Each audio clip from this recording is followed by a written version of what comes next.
तोला आखरी जोहार दाई,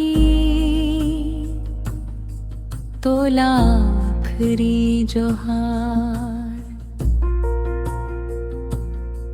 तोर सुर के गूंज रही जन्म जन्म हर बार। पंडवानी के परछी बन के चमके गगन अपार।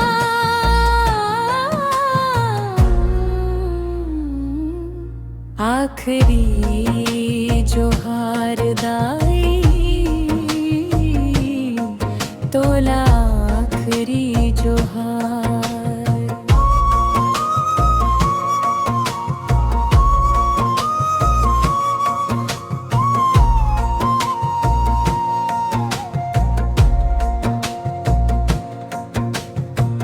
तंबूरा के तान मगूंजे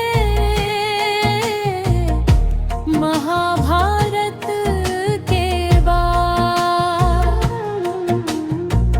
गाँव गाँव ले दुनिया भर तक बढ़ाई सदाई मान। छत्तीसगढ़ के माटी महके तोर अमर पहचान। तोर बिन सुना लागे आज गीत औ मैदान। रोवत है गली गली,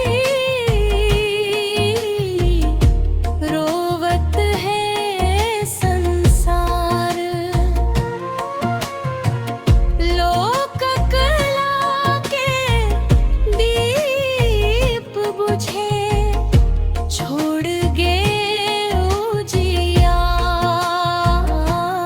आखरी जोहार दाई, तोला आखरी जोहार।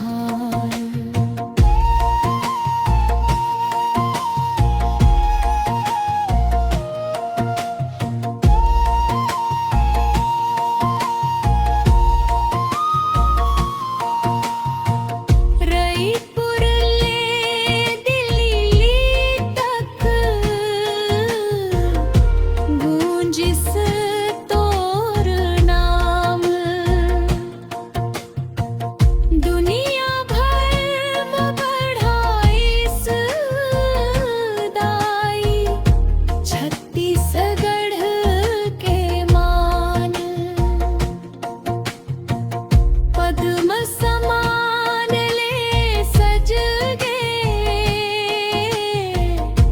तोर जीवन के हार। अब देवता मन गावत होई तोर सुर के झंकार।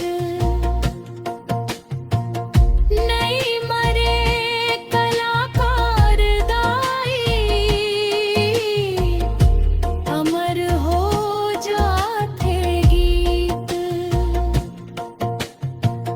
जन जन के दिल में बस जाते सुर के पावन गीत।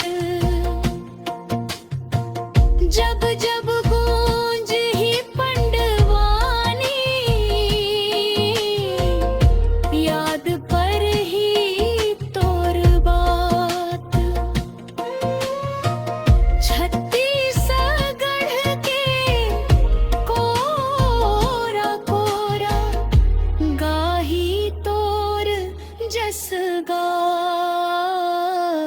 मट कहे थे लौट आओ, सुर कहे थे मुस्काए। हर कला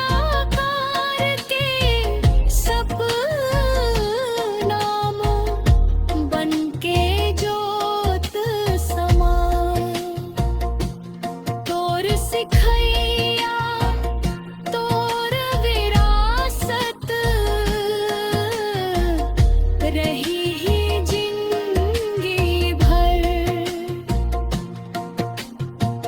तोर नाम ले रोशन होनी छत्तीसगढ़ के भर। आखरी जोहार दाई आँखी भर भर नीर। तोर सुर अमर रही ही दाई